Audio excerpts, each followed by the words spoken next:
We have with us Setco Automotive now. Udit Sheth, Joint Managing Director of Setco Automotive, joins in to talk to us about the quarter that's gone by. Udit, it's been a good set of second quarter earnings for you. Talk to us about the results and also the outlook for the company. What kind of aspirations are you working on in terms of your top line growth? Hi, good morning, and thank you for having us on your show. Setco has obviously always, for the last few years, been the premier single source of clutches for the medium and heavy commercial vehicle industry, and now we've gotten ourselves into the farm tractor segment as well. Even when the market has been going down or going up, I would like to start by stating that we've never lost market share. We've always been the primary source of supply, and if we give one clutch less, the industry gets one truck less. So we've always been very conscious of where we're going. Now, with the last 9 months, they've been quite bad, starting from December all the way down till August. And the reason for that has been obviously from demonetization to the emission change standard to GST. And it's been bad mainly because the inventory management has been really important for everyone so that we align to the new tax norms. But after the implementation of GST, all business segments have started taking off, and our revenue has increased 41% compared to the quarter 2 of FY17 and 111% as per previous quarter. So what I can see is that the MHCV production has really gone up almost by 60%, 70%. We're seeing a lot of offtake from Tata and Leyland. And the next 2 quarters, we are going to really have to ensure that our supply chain ensures that we get the right kind of supplies in at the right time so that we can cater to the upswing in the market. And as the government has announced, we're building 200,000 kilometers of roads at a cost of 40,000 crores, which the government is going to spend over the next few years. So I don't see the market dipping at all. In fact, I'm seeing the agriculture sector taking off, the infra taking off, mining coming back into play.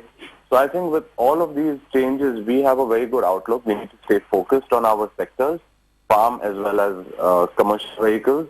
And I think we keep controlling costs and target maybe an EBITDA of 18 to 20% in the next 3 years as an average. So that's how we look at the market. No major capex is for the company. Focus on growth, focus on costs. Right, so you're saying that your current margins at 19% for the quarter, but 18 to 20 is sustainable for you in this financial year and the quarters to come? This year, we hope that we can take this up to about 17%. The thought is that the first quarter was quite bad because that's when the GST implementation and the emission change standards came in. But in the last quarter, we should be able to achieve it on a standalone basis. And next year, between 18 to 20%, we look at it as a annualized target. Going into the next 3 years, we believe that as we hit the 1,000 crore mark as a company, we are able to maintain our costs because we've invested for the future. So we have no major investments left. Our team is in place. Our plants are in place. Our backward integration is in place. My casting unit is running really well. We're going to break even this quarter. Next quarter, we're going to have a operating profit in lava cast. So things are turning around and turning up very quickly. Udit, your net profits are up a whopping 14% in this quarter. Now, is this an aberration, or is it fair to assume that this is the kind of pace of growth that we can expect from Setco going ahead? So, see, the EBITDA margins that have gone up are mainly because in an engineering industry, once you hit break-even, your profits are multi-fold. In our case, you have not seen this happen because every year we've been thinking next year is going to be the big one. And in fact, we expected last year to be a big one, barring these 3 aberrations. So we're behind our actual target by an entire year almost, 9 to 10 months. But increasing in operating volumes, better prices from the customers, improvement in our own operating efficiencies, we've been controlling our fixed costs as well. So we believe that these profits will be sustained, and we are able to control our market share as well. So I don't see any threats as such on the horizon. What's been the contribution from exports, Udit? Is that a market that you're going to be focusing on as well? If you're looking at 1,000 crore turnover in the next 3 years, how much of that is going to come in from exports?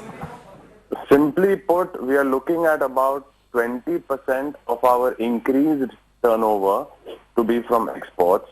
The reason being that our American business has now started sales with the new design. We're hoping that we're able to touch about 45,000 to 50,000 units over the next 3 years. Those are double clutches, so it's actually 100,000 pieces. We are getting a very good reply and response from Russia for a major OEM over there. So between these two markets and a continued focus on Middle East and Africa, where already Indian OEMs are selling, I think we have our hands full.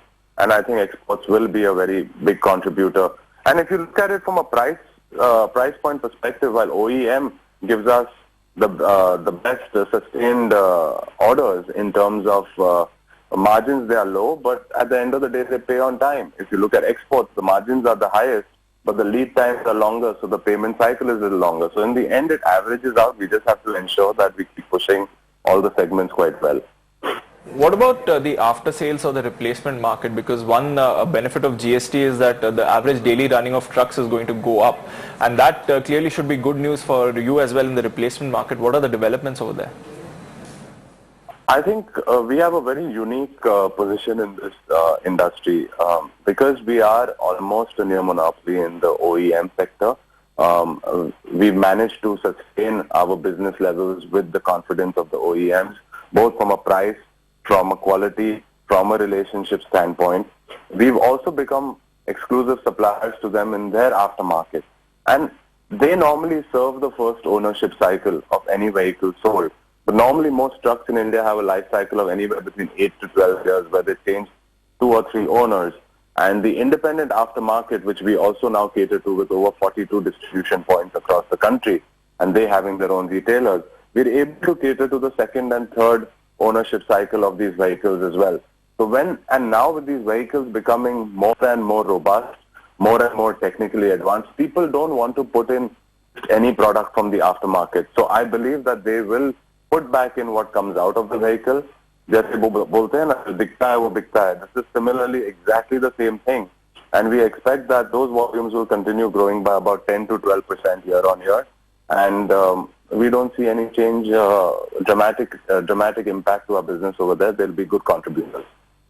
Fair enough, Udit, we'll leave it at that, but good luck for the quarters ahead. It's been a good performance from Setco Auto, and they expect to maintain some kind of run rate going forward. Margins in the range of 18 to 20% is where they want to be going forward. From here, no big capex plans, and of course, one of the units is also hit break even, so things are looking good. CV cycle is picking up.